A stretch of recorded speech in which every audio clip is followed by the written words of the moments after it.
0214 hours, latitude 56.4 degrees north, Baltic Sea. The Baltic night was silent, cold, and moonlit, a thin mist drifting over the sea. At 0214 hours, a pair of U.S. Air Force F-35A Lightning II jets, call signs Raven 1 and Raven 2, were conducting a routine patrol under NATO Baltic Air Policing Command. Their mission was standard: monitor airspace, track Russian flight patterns, watch for unauthorized military activity. Nothing unusual until the first anomaly appeared. 2:18 hours, F-35 sensor log anomaly. Inside the cockpit of Raven 1, the AN/APG-81 AESA radar displayed something impossible: a contact traveling Mach 4.2, 4 times the speed of sound, at low altitude, only 38 kilometers north of their position. No transponder, no identification, no known signature. Control Raven 1, we have something. Confirming radar data. NATO Air Command responded, "Copy,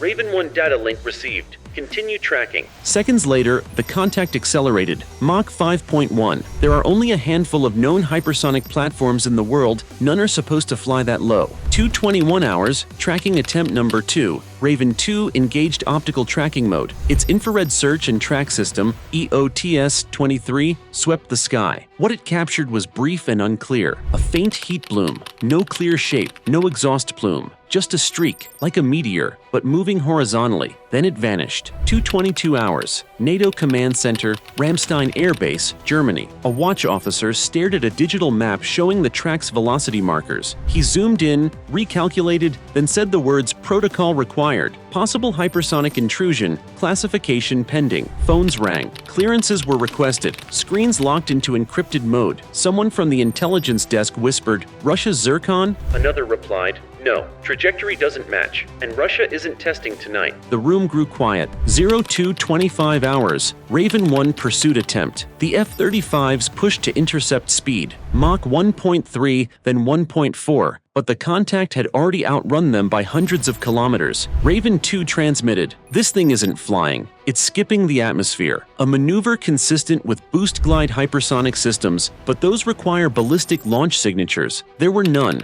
No missile launch, no rocket plume, no early warning radar alarms. It had appeared mid-flight out of nowhere. 0232 hours, Swedish military radar station, Gotland. Operators at the Visby early warning station detected the same object, but only for 0.8 seconds. Speed reading, Mach 6.2. Altitude, 67,000 feet. Acceleration, non-linear. It wasn't following physics the way a missile normally would. It wasn't slowing down with maneuvering. It was changing direction without losing velocity. The duty officer marked it: unknown hypersonic glide vehicle, classification, anomalous. 0239 hours, Russian defense radar, Kaliningrad. Across the Baltic, in Russian-held Kaliningrad, another radar system detected something unusual, but instead of tracking it, Russia shut off its radar. Every major tracking system powered down within seconds. That never happens during unidentified intrusions, unless the intruder is known or untouchable. 0244 hours, the second event. Just when the NATO command thought the event was over, another ping flashed on Raven 1's HUD. Distance, 72 miles northeast. Speed Mach 7.9. Altitude drop detected, 12,000 feet in 1.6 seconds. Raven 1 spoke quietly. "Control, this thing is maneuvering like it knows we're watching." Electronic warfare systems attempted to lock onto it. The object responded with a brief burst of high-frequency interference, a waveform never cataloged before. Every sensor on both F-35s momentarily rebooted,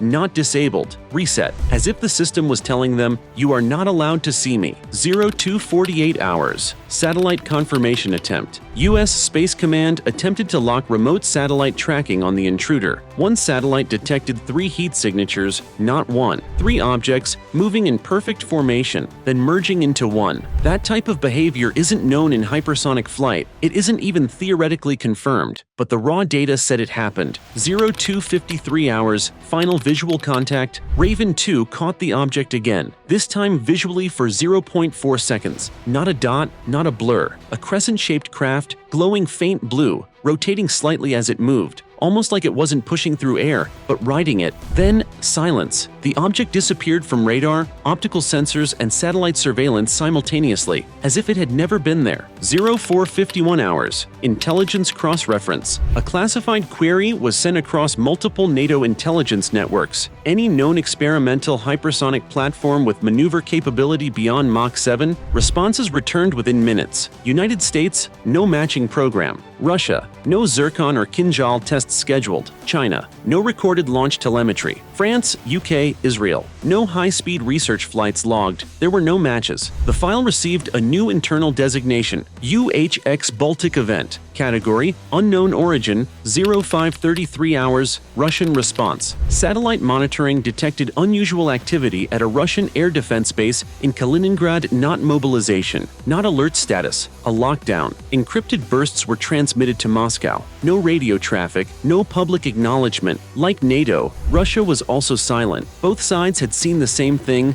and neither wanted to admit it. 602 hours, the second detection. Just when analysts believed the event was isolated, a new alert flashed across the monitoring network. A Canadian early warning satellite detected a heat spike, faint but identical to the Baltic signature. Location, above the Norwegian Sea. Altitude, 128,000 feet. Speed, Mach 9+. NATO command froze. Whatever the object was, it was moving north. And this time, it wasn't alone. 3 identical heat traces appeared, then merged again into one, just like before. 16 hours. Emergency coordination. A secure call was made to a NATO strategic commander. The response was brief. Stand down. Track. Do not intercept. A junior officer whispered, "Why aren't we scrambling more fighters?" A higher-ranking official replied quietly, "Because speed isn't the issue, comprehension is." No one wanted a confrontation, not with something operating beyond known aerospace capability. 644 hours, satellite loss. 3 NATO satellites attempted to track the object. All 3 went dark, not damaged, just offline for 11 seconds. When they rebooted, the object was gone. No heat trail, no radar echo, no re-entry signature. It simply exited detection. Either it left the atmosphere or it could hide from every known surveillance system on Earth. Neither possibility was comforting. 720 hours, final assessment meeting. Senior defense, aerospace, and intelligence officials reviewed the logs. The event summary concluded, unidentified aerial phenomenon demonstrating hypersonic velocity exceeding Mach 8, maneuvering without deceleration, active sensor countermeasures, 0 launch origin, 0 propulsion signature, multi-object behavior with re-merge capability. One final line was added, technology exceeds current global aerospace capability by at least 30 to 50 years. The report was sealed, level Omega classification. Only 12 people would ever read it. Flights resumed, patrols continued, ships navigated their normal routes. Nothing seemed different, but every aircraft, F-35, Eurofighter, Rafale, and F-16, now flew with updated directives. If detected, track only, do not engage. Because somewhere, in skies normally dominated by military power, an unidentified platform had demonstrated total superiority silent, precise, unreachable. Whatever it wasn't testing weapons, it was testing response, and it left one final, unsettling question. If it can appear wherever it wants, then where will it appear next? FIA,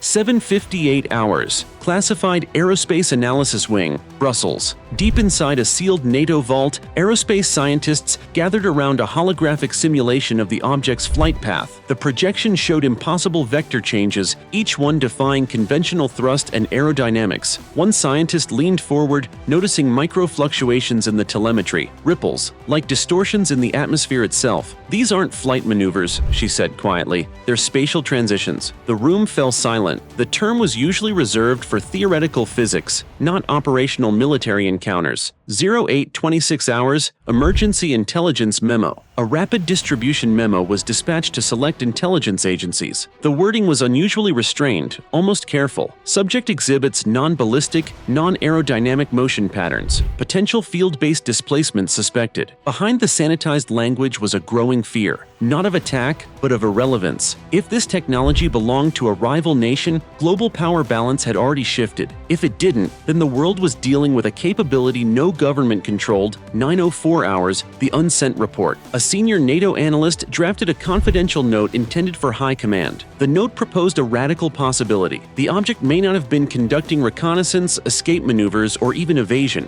It might have been mapping something. Specific atmospheric layers, electromagnetic corridors, unknown energy pockets. But before he could submit it, the system flagged the message and auto-encrypted it. Access revoked. Minutes later, he received a simple directive: do not pursue this angle. Subject is above current classification. The analyst leaned back in his chair, realizing that some questions were no longer meant to be asked.